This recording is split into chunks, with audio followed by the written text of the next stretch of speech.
Stop exactly what you are doing. Put your phone on silent. Close the other tabs on your browser. If you possess a dream of working in the United States, if you are an international student currently on OPT, or if you are a professional waiting overseas for that one golden ticket to America, the next 15 to 20 minutes are going to be the most critical minutes of your entire career. We are not just talking about a routine visa update today. We are talking about a fundamental shift in how the United States welcomes global talent. For months, there has been speculation, there have been rumors on Reddit and panic threads on Twitter. But finally, the United States Citizenship and Immigration Services, the USCIS, has broken its silence. We now have the official confirmed details for the fiscal year 2027 H1B cap season. And I have to be honest with you, the news is a mix of relief and absolute shock. We are looking at a registration timeline that is tighter than we expected. We are looking at a fee structure that has exploded by over 2,000%. And most importantly, we are looking at the historic implementation of the wage-based weighted selection rule, a change that effectively ends the era of random luck and replaces it with a system that favors high-earning professionals. My name is your host, and today, exclusively on Breaking U.S. Immigration News, I am going to walk you through the entire H-1B ecosystem for 2027. I will break down the exact dates, explain the complex new math behind the fees, and show you why your salary level now determines your odds of winning more than ever before. Let's dive deep. First, let's establish the timeline. In the world of immigration, missing a deadline by 1 minute is the same as missing it by 1 year. The USCIS has officially confirmed that the initial registration period for the FY 2027 H-1B cap will open at noon Eastern Time on Wednesday, March 4th, 2026. This is the day the digital floodgates open. From that moment, attorneys and employers across all 50 states will begin flooding the USCIS servers with beneficiary details, but pay very close attention to the closing date. This is where most people are going to get it wrong. Many websites are still reporting a March 20th deadline, but the official notification is clear. The registration window will close strictly at noon Eastern Time on Thursday, March 19th, 2026. You have only 15 days. If your registration is not finalized by noon on that Thursday, you are locked out of the H-1B process until October 2028. Do not wait until the final 48 hours.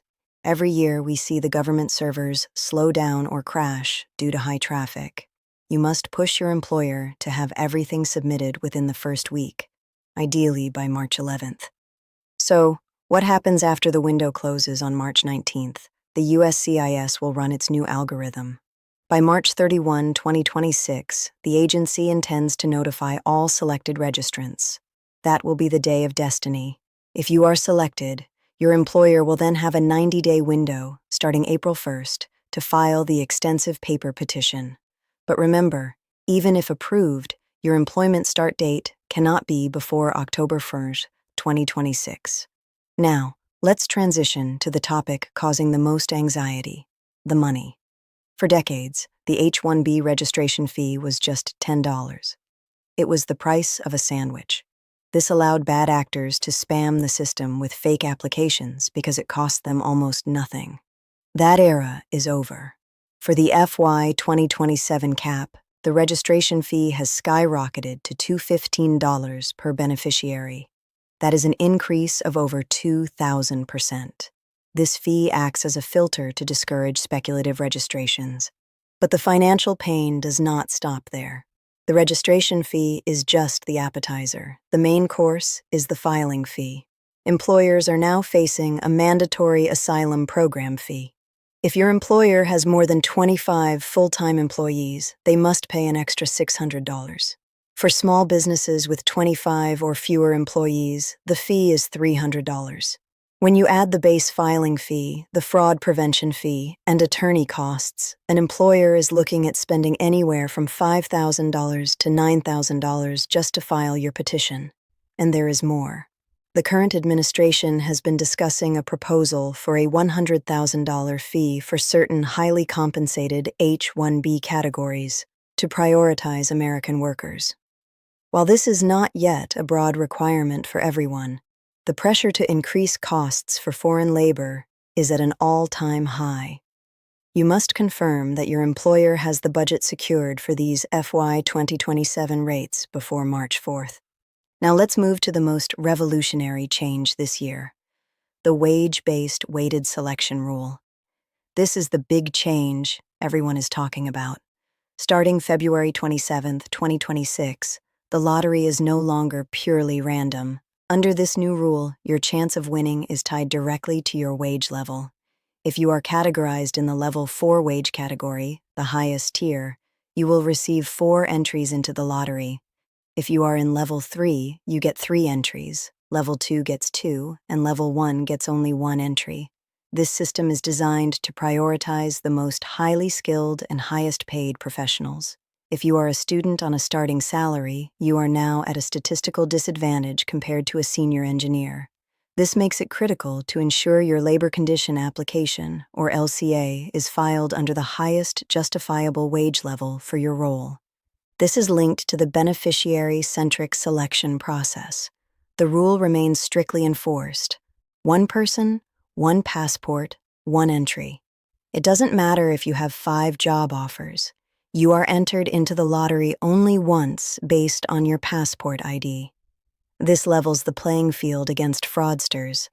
However, it means your passport data must be perfect. If Company A registers you with an old passport and Company B uses a new one, the system will flag you for fraud and you could be disqualified. Use 1 valid, unexpired passport for all employers. Speaking of master's degrees, many ask if it still helps. The answer is yes, because of the 2-step lottery. First, everyone is thrown into the general pool for 65,000 visas. Those with a U.S. master's degree who aren't picked are then put into a second pool for another 20,000 visas. But here is the trap. You must have met all degree requirements at the time of filing the petition.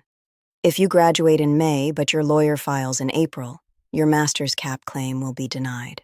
If you are on the borderline of graduation, it is often safer to apply under the regular cap. We must also talk about the bench problem. USCIS is cracking down on what they call speculative employment. If your employer is a consultancy and cannot prove they have a specific client project for you on October 1st, your petition will be denied. The days of, "we will find a project later," are legally over. You need contracts, statements of work, and a clear itinerary. So, what is your survival checklist? First, check your passport. If it expires within 6 months, renew it now. Second, have the money talk with your employer about the $215 registration fee and the $600 asylum fee. Third, ensure they have set up their USCIS organizational account. And fourth, have a plan B. The math says that even with fraud prevention, many will not be selected. Look at the H1B Visa for extraordinary ability, or perhaps the L1 visa for intra-company transfers. Friends, the H1B journey is stressful. The pressure of student loans and family expectations is a heavy burden. But preparation is the antidote to anxiety. Do not be the person who wakes up on March 15th to start looking for documents. Be ready on March 4th. We will be here with you every step of the way. If USCIS releases a new form or the website crashes, you will hear it here first. If this deep dive report helped you, hit that subscribe button, turn on notifications, and share this with your colleagues. Information is power, and today you are powerful. Stay prepared, stay legal, and stay positive. Good luck with the lottery. I will see you in the next update.